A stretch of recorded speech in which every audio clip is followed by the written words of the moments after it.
श्री राधे राधे। भक्तों,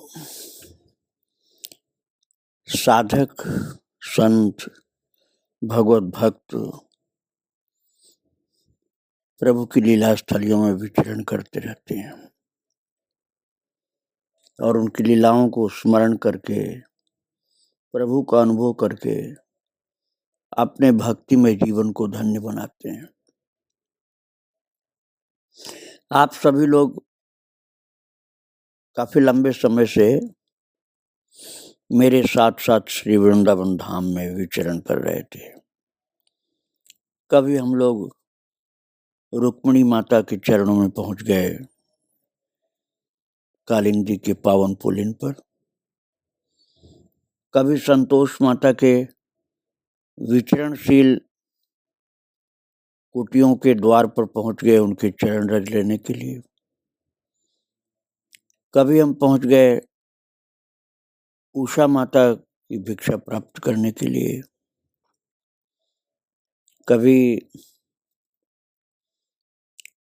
देवी माता के चरणों में पहुंचे, कभी सुशीला बहन जी के चरणों में पहुंचे। इन सब सखियों के हाथ से भिक्षा प्राप्त करने के लिए, उनकी चरण रज प्राप्त करने के लिए आप मेरे साथ साथ श्री वृंदावन धाम में भ्रमण कर रहे थे। आज मैं आप लोगों को लेकर के चल रहा हूं प्रभु की कृपा से श्री अयोध्या धाम। यदि पुरियों की दृष्टि से कहा जाए तो ये सप्त पुरियों की शिरोमणि है। अयोध्या, मथुरा, माया, काशी, कांची, अवंतिका, पुरी, द्वारावती चैव सप्तैते मोक्षदायिका। मोक्ष प्रदायिका इन सप्तपुरियों में सबसे पहले अयोध्या जी का नाम है और उसके बाद नाम है मथुरा वृंदावन का। फिर उसके बाद माया अर्थात हरिद्वार जी। कोई हरिद्वार बोलते हैं, कोई हरिद्वार बोलते हैं। काशी पुरी भी मोक्षदायिका है और दक्षिण भारत में कांची और मध्य भारत में उज्जैन, अवंतिका। और द्वारकापुरी ऐसी जो 4 धाम में भी है और सप्तपुरियों में भी है। तो जो सबसे पहले 7 पुरियों में नाम आता है वो अयोध्या जी है। और भगवान के लीला धाम के रूप में देखा जाए तो श्री वृंदावन मथुरा से बड़ा, वृंदावन धाम से भी बड़ा इसलिए कि पहले उनका प्राकट्य हुआ अयोध्या जी, तो बड़े भाई हो गए। लीला धाम में बड़े भाई वो हो गए, उनसे छोटे भाई श्री वृंदावन धाम हो गए। पुरियों में पहली पुरी वो हो गए अयोध्या जी, दूसरी श्री वृंदावन धाम। तो कहने का तात्पर्य आज हम लोग बड़े भाई के यहाँ चल रहे हैं, श्री अयोध्या धाम, और वहां के कुछ संतों का दर्शन करेंगे, उनके चरणों की रज को प्राप्त करेंगे। सप्तपुरियों में महान अयोध्या नगरी, अयोध्या धाम भगवान का। चारों युगों से साधु संत महात्माओं ने अयोध्या धाम को, अयोध्यापुरी को बहुत भाव से अपनाया है और अनंत महिमा का भंडार बताया। और भक्तों, वास्तव में पावनपुरी है वो।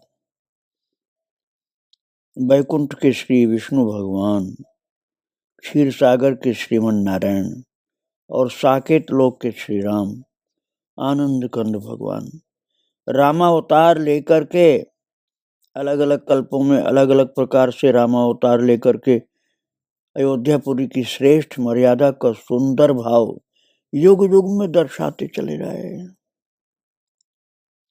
भगवान ने स्वयं कहा है, यद्यप सब बैकुंठ बखाना, वेद पुराण विदित जग जाना, अवधपुरी सम प्रिय नहीं सोऊ, अवधपुरी सम प्रिय नहीं सोऊ, ये प्रसंग जाने कोई को। इसमें सब बात आ गई भक्तों। जहाँ सरयू मैया बह रही हैं, उत्तर दिश सरयू वह पावन, जन्मभूमि मम पुरी सुहावन, उत्तर दिश सरयू वह पावन, जा मज्जनते बिनहि प्रयासा, मम समीप नर पावन वासा। जिन सरयू मैया के प्रतिदिन के स्नान के द्वारा सहज ही सामीप्य मुक्ति की प्राप्ति हो जाती है, भगवान के समीप में स्थान मिलता है। महान महिमा है।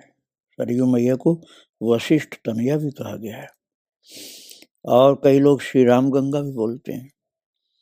भक्तों, श्री राम गंगा एक दूसरी भी है, जो कल की भगवान के अवतार भूमि संभल के निकट में राम गंगा नाम है उनका, किंतु उनको भगवान दाशरथ ही राम जी नहीं, परशुराम जी ले आए थे। परशुराम जी ले आए थे राम गंगा को, और राम जी की भूमि अयोध्या में जो गंगा जी, जो सरयू जी हैं, उनको राम गंगा राम जी की लीला के कारण कहा जाता है। तो ये दोनों ही राम गंगा हैं, एक परशुराम की, एक राम जी की। और ये प्रसिद्ध नाम इनका सरयू जी है, जो भक्तों वशिष्ठ तनया भी हैं और राम जी के नेत्र से प्रकट हैं। कोई कहते हैं कि हृदय से प्रकट हैं। अनंत महिमा भक्तों। कई संत लोग कहते हैं कि सब पुरियों को और धामों के वास से भी ज्यादा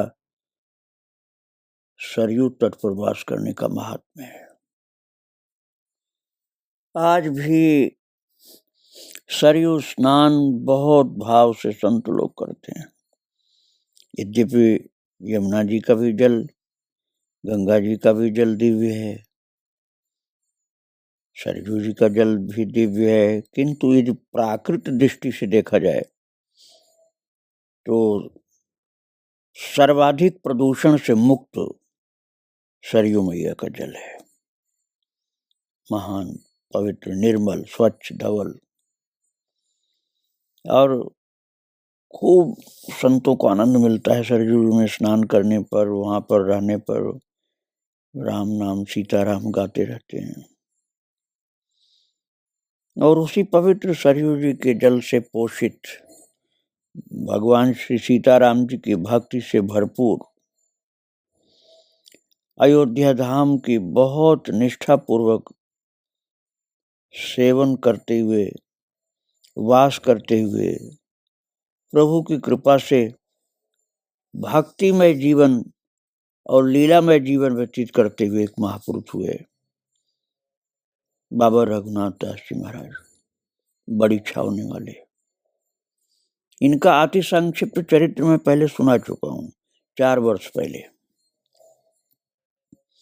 आज थोड़ा सा विस्तार से सुनाने का मन हुआ, इसलिए उनकी लीलाओं के नाम से बाबा रघुनाथ दास जी की, संत रघुनाथ दास जी की दिव्य लीलाएं, इस नाम से इस चरितावली को आपके सम्मुख प्रस्तुत कर रहा हूं, जिसका आप भरपूर रसास्वादन करेंगे और महान राम भक्त, महान संत के दिव्य लीलाओं अर्थात चरित्रों का रस पान करेंगे।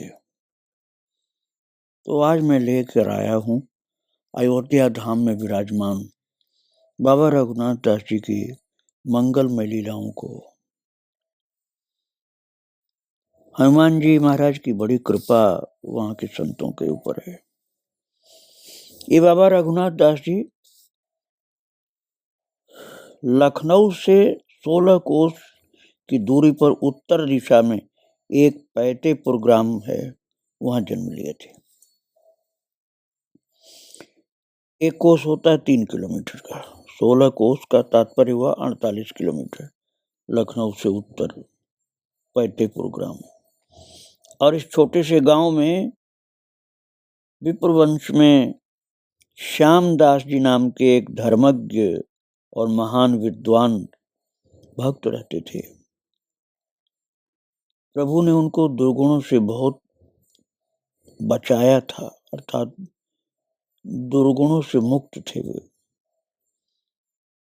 और हरिराम नाम का एक पुत्र रत्न उत्पन्न हुआ, जिससे 3 संतान हुई, राम निवास, दुर्गा प्रसाद और राम बख्श जी। तो इन्हीं में से दुर्गा प्रसाद जी की धर्मपत्नी के मातृत्व को महानता प्रदान करने के लिए बाबा रघुनाथ दास जी का एक अवतार हुआ था, दैवी शक्तियों से युक्त। और जब वो मातृ उदर में आए हैं तो घर के सब कार्य सुंदर सुचारू रूप से अपने आप होने लगे। आनंद मंगल का स्रोत उमड़ पड़ा, कुटुंबियों का मन प्रफुल्लित रहने लगा, उत्साह ने डेरा डाल दिया। गांव के लोगों को अपने आप प्रसन्नता प्राप्त होने लगी। एक दिन दुर्गा प्रसाद जी के जो भाई थे रामनिवास जी, उनकी अर्धांगिनी ने अपने पतिदेव से कहा, तुम्हारे छोटे भाई की स्त्री की कितनी सुंदर छवि है इस समय। जब से उनके पेट में कोई गर्भस्थ दिव्य प्राणी आया है, तब से बड़ा ही अच्छा होता जा रहा है। उनके चेहरे पर तेज दिखलाई पड़ता है। तो रामनिवास जी धीरे से बोले, साधु समाज की सेवा और आशीर्वाद का अच्छा फल दिखलाई पड़ रहा है। उन्होंने कहा, तुम्हें याद दिलाता हूं, जब इस ग्राम में संत समाज आकर ठहरा था तो हम तीनों भाइयों ने अपने मन वचन कर्म से उनकी सेवा की थी। और 3 दिनों तक हम लोगों ने भरपूर सेवा की उन संतों की। तो विदा होते समय उसमें से एक महान संत ने कहा था, उस टोली के एक महान संत ने कहा था कि तुम्हारे इस श्रेष्ठ वंश में एक ऐसा बालक होगा जो कर्ण जैसा दानी होगा, प्रहलाद के जैसा राम नाम जापक होगा, भीम के जैसा बलवान होगा, रूपवान, शील का सागर और रघुनायक की भक्ति का परम प्रचारक होगा। उसका सुयश चारों ओर फैलेगा। तुम्हारे समस्त वंश के पातक को धोने वाला और पतित पावन होगा। रामनिवास जी ने कहा, मालूम होता है कि वही संत के वचन अब सिद्ध होने वाले हैं। और महाराज, वैशाख शुक्ल पक्ष की तृतीया संवत 1834 गुरुवार को मध्याह्न समय जन्म लेकर के बाबा रघुनाथ दास जी विश्व के कल्याण के लिए अपनी लीला को प्रारंभ किए हैं। गुरुवार को जन्म लिया, जैसे उन्होंने दिखला दिया कि प्रभु ने मुझे गुरु के रूप में भेजा है। भक्तों, ये समय जो मैंने आपको बताया संवत 1834 और अब चल रहा है 2079, अर्थात लगभग 250 वर्ष पहले की बात है। लगभग 250 वर्ष पहले महाराज जी का प्रकट हुआ था बाबा रघुनाथ दास जी का। दिव्य गुणों को लेकर के प्रकट हुए थे, लेकिन लीला ऐसी थी कि माता को लगा कि मैंने बच्चे को जन्म दिया, दिखलाई यही पड़ा कि बच्चे को जन्म दिया। किंतु महाराज, इतने इतने दैवी गुणों से भरपूर थे वे कि उनको साधारण बच्चा नहीं कहा जा सकता है। महान महान गुण थे। सहज ही सात्विक जीवन था उनका, सबको सुख देने वाले थे। बचपन में ही सबके प्रति ऐसी उदार भावना थी, सबका कल्याण चाहते थे, सबको सुखी देखना चाहते थे। जो उनके प्रति सख्य भाव रखते थे उनसे प्रीति रखते थे। पाठशाला जाते समय अपने ग्राम के निवासियों को उपदेश दिया करते थे कि अपने अपने घरों को कम से कम 8वें दिन गौ माता के गोबर से अवश्य लिपा करो और स्वच्छ रखा करो। ऐसा कराने से तुम्हारे घर में कोई बीमारी नहीं आएगी और लक्ष्मी देवी की दया सदा बनी रहेगी।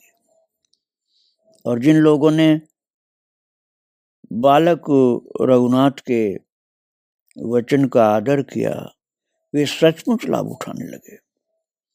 ग्राम के बच्चों पर अर्थात अपने सखाओं पर उनका बड़ा स्नेह था। उनको बालक रघुनाथ नाम जप करने के लिए कहते थे। श्री सीताराम या श्री राम जय जय राम, भगवान राम जी के नाम का जप करो। और महाराज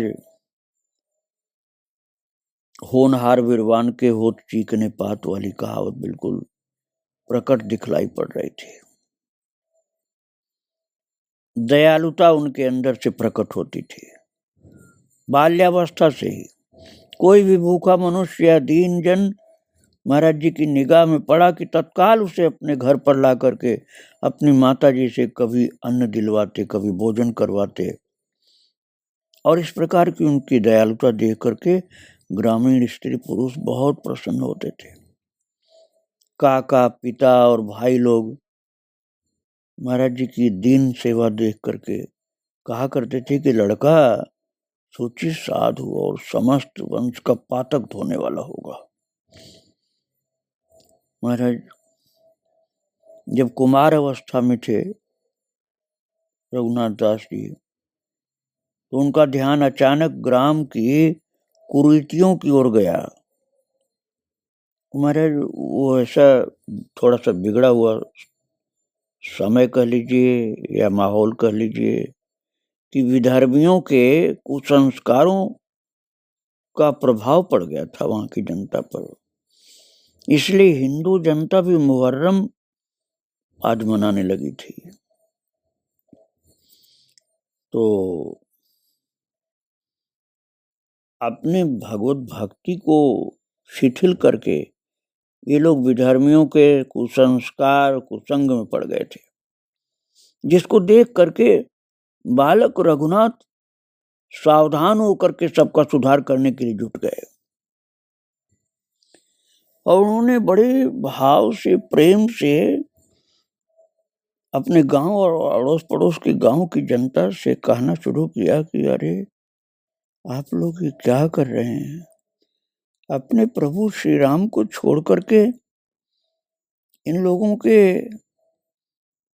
कुसंग में पड़ करके हम अपने धर्म को भूल रहे हैं। ये बड़ी भारी गलती हम कर रहे हैं, इसका सुधार करना चाहिए।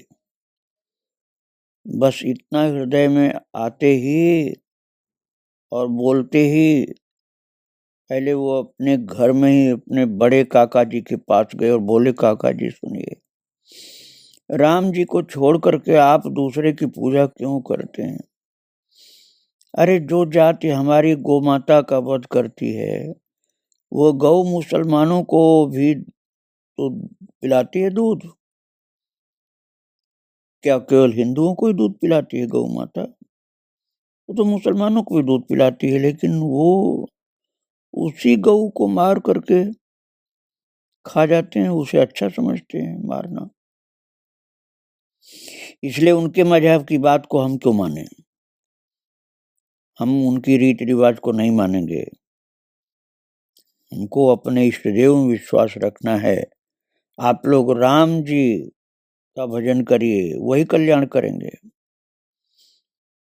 और बहुत ही विश्वास के साथ उन्होंने अपने काका को कहा और कुटुंबीजनों को और जनता को संबोधित करते हुए कहा कि हमारी बात मान करके राम जी की पूजा करो आप लोग।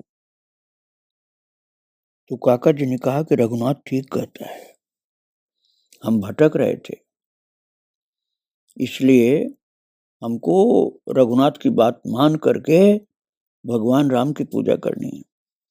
और महाराज इस प्रकार से बचपन में ही उन्होंने भटके हुए लोगों को सही रास्ते पर ला करके भगवत भक्ति में लगा दिया। मेवा, पकवान, मिठाई और शरबत इत्यादि सब आंगन में जमा करके भगवान को भोग लगवाने की बात करने लगे और वही क्रियान्वित होने लगा। रघुनाथ ने कहा कि तुलसी दल लाओ, भोग लगाओ, ये सब भगवान राम को भोग लगाकर तब प्रसाद बांटा जाएगा।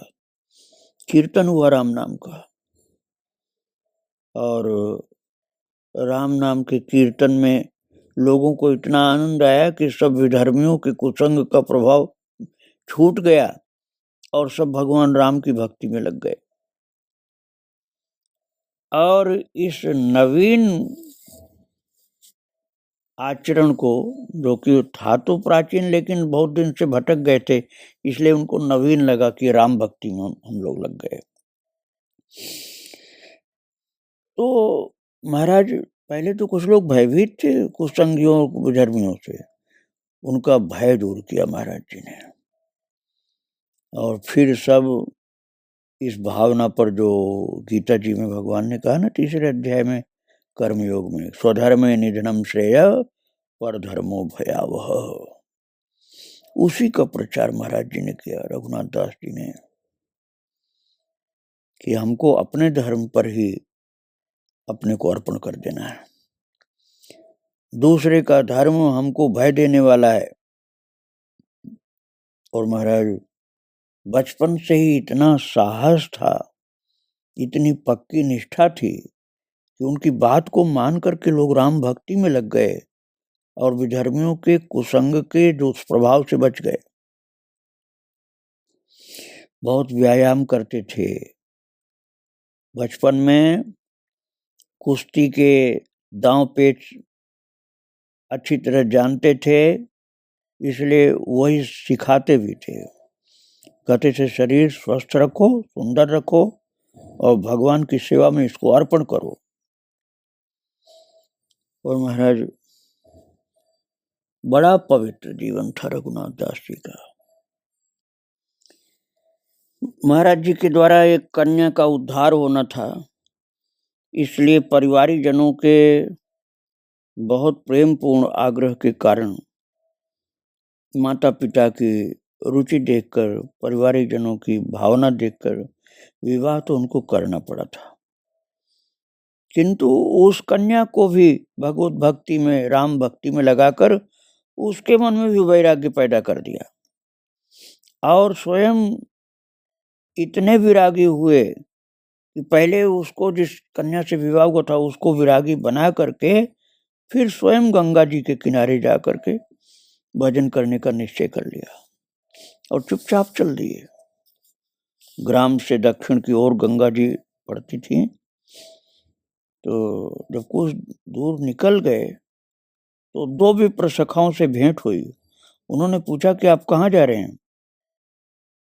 तो उत्तर दिया कि मैं गंगा किनारे जाकर के भजन करूंगा। इतना सुन करके वो प्रणाम करके गांव में आए और बताया कि रघुनाथ तो अकेले ही गंगा जी चले जा रहे हैं।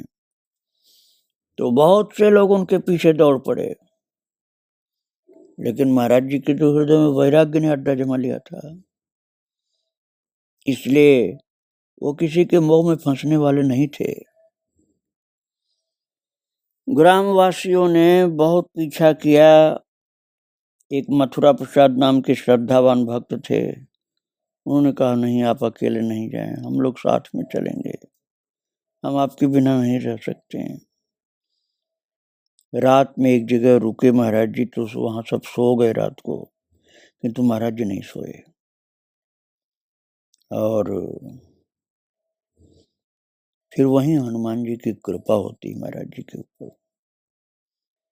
हनुमान जी का दर्शन मिलता है, कृपा होती है। उस मंगलमय चरित्र को आप कल श्रवण करेंगे।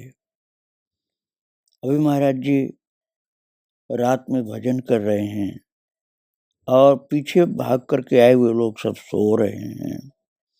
श्री हनुमान जी महाराज बड़ी कृपा पूर्वक उनको देख रहे हैं कि ये तो बहुत महान संत होने वाले हैं, बालक हैं लेकिन जनता इनके पीछे दौड़ रही है, क्या करें, कैसे इनको इन लोगों से मुक्त करें और भगवत भक्ति में लगाएं। हनुमान जी विचार कर रहे थे इनके ऊपर कृपा करने के लिए, रघुनाथ जी के ऊपर, और रघुनाथ जी भगवान का भजन कर रहे हैं और पीछे आई हुई जनता सो रही है। इसी पवित्र दृश्य को हृदय में आप रखिए। आगे फिर आपको चरित्र सुनाऊंगा प्रभु कृपा से। श्री हनुमान जी को, बाबा रघुनाथ दास जी को और सब राम भक्तों को प्रणाम करके आज यहीं विराम दे रहा हूँ। श्री राधे राधे, जय श्री राधे राधे।